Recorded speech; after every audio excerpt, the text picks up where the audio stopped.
No, I enlisted in the Air Force. Okay. What service branch were you in? The Air Force, yeah. Okay. Do you remember your first days in service? My first day? First days. My first days, yeah, I was shipped to Lackland Air Force Base in Texas for basic training. Then I was there about a week or two, and they shipped me up to Shepherd, Wichita Falls, Texas, to finish basic training. Then I went to radio school at Scottsfield, Illinois. Then I went to the Army Signal School in New Jersey, at Fort Monmouth, New Jersey, and learned the same radio school all over again, plus teletype. Then they shipped me out to Mountain Home Air Force Base in Idaho. And then I was supposed to go to Korea, but a guy that was going over to North Africa, his wife was in the hospital in Chicago and he couldn't be shipped out, so they switched me over and took his place, so I ended up in Tripoli, North Africa instead of Korea, which probably saved my life because most of those guys were killed over there in Korea. But I enlisted with a guy that I was a gymnast, and I enlisted with him, and we stayed together for almost 4 years, about 3 years and a half. And we had a hand-to-hand balancing act. And that's what a hand-to-hand balancing act looks like. See it? Yeah. That's me on the top. And we were in Wiesbaden, Germany. We won the United States Air Force Talent Show in Wiesbaden, Germany. These are all just pictures we had taken of us. And that's why they kept us together, even though we were radio mechanics. We were flying around putting on shows for the Air Force and different cities in Europe and United States. And we got to do that, which was a lot of fun. And got us out of a lot of work working on radios, because I never fixed too many radios. And what's next? What was your job? My job was a radio mechanic. Yeah. And I'd have to go out and take sometimes the radio parts out of planes that had crashed, and there'd be parts of people still in there from the that crashed. What are some of your more memorable experiences that you had?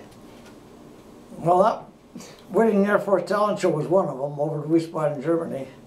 But when I was in Africa, we used to spearfish. We went in the Mediterranean to catch gropers. And then we had a lieutenant from down south, and he'd cook up that fish with hush puppies, and we'd have a nice dinner because the food over there was really bad. We eat good for a couple of weeks, and then we'd have to wait for the boat to come in, bring in new supplies at the end of the month. And so I got to fish out in the Mediterranean with a spear gun and flippers, and that was a lot of fun.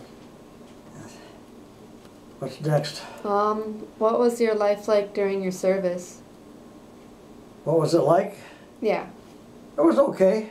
That's nothing I wanted to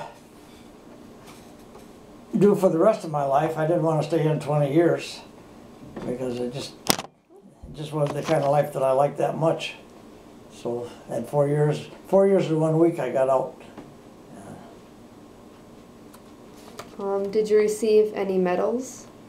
Yeah, I got 2 or 3 submariner. I don't even remember what they were for. I don't know. But I kept them there in a little box, I think, in my dresser or somewhere.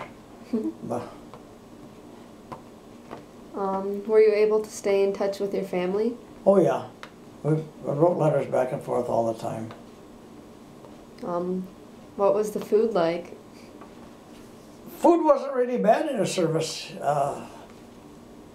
Most of the people that went in gained weight because they gave you 3 big meals a day, and the food really wasn't bad. When I was in Africa, it was good for the 2 weeks when the boat would come in with all the new food, but by the end of the month, why we'd be running out. The food wasn't that good, but otherwise it wasn't bad at all. Were there a lot of supplies? Supplies? Yeah. Like food, you mean, or? I don't know. They gave you all the clothes you need, you know. You had your army fatigues and jackets and your Army, your Air Force clothes and stuff. So that, yeah, we had plenty of supplies. What were some events that were stressful? Stressful? Well, every once in a while we'd have to guard the beach all night long. They gave us a rifle and we had to walk along the beach. We were looking for Russian submarines. They were afraid Russian submarines would come up, and we had to guard the beach for that so they wouldn't come into Tripoli. And we were actually a propaganda outfit that dropped propaganda 1,800 miles around Moscow, Russia, because we weren't very friendly with Russia at the time. But that was our job, really. What did you do after your service had ended? Ended? Well, I ended up coming back to the United States, and I ended up out in the state of Washington, and I met my wife Marge in the state of Washington, and we got married, moved back to Rochester, New York, and I worked at a factory for 2 or 3 months, and I had a scholarship to Syracuse University to be on a gymnastic team, so I said, we're going to Syracuse. So we were there 4 years, and I graduated. And then I taught 3.5 years in the public schools in Syracuse, and wanted to get out of that rat race, so I moved up to Northern Michigan University and was here 31 years and retired. How did your time in service affect your life after the war ended? It taught me that I better go back to school and get an occupation that I would enjoy and I could live by, and it did.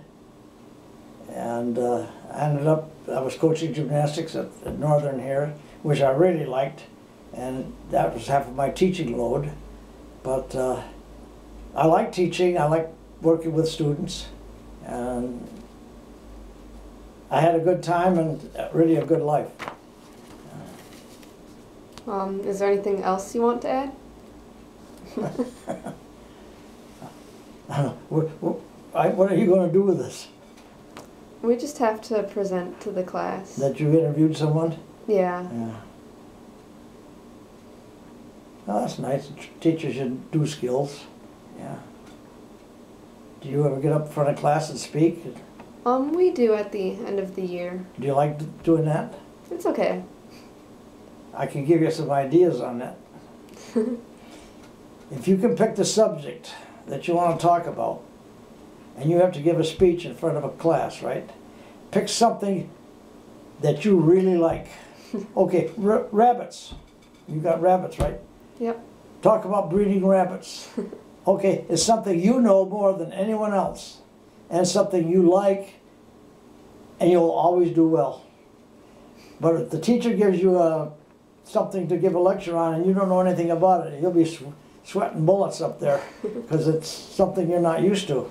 But always try to, and when you get up there, entertain the people. Start off with something that you want their attention right away. And once you get their attention, get into your subject. And it'll really help you in public speaking. I used to sweat it out, and then later on I learned a little bit more about it. I spoke quite a few times at banquets and things up at Northern, even at funerals. It doesn't bother me, but it used to.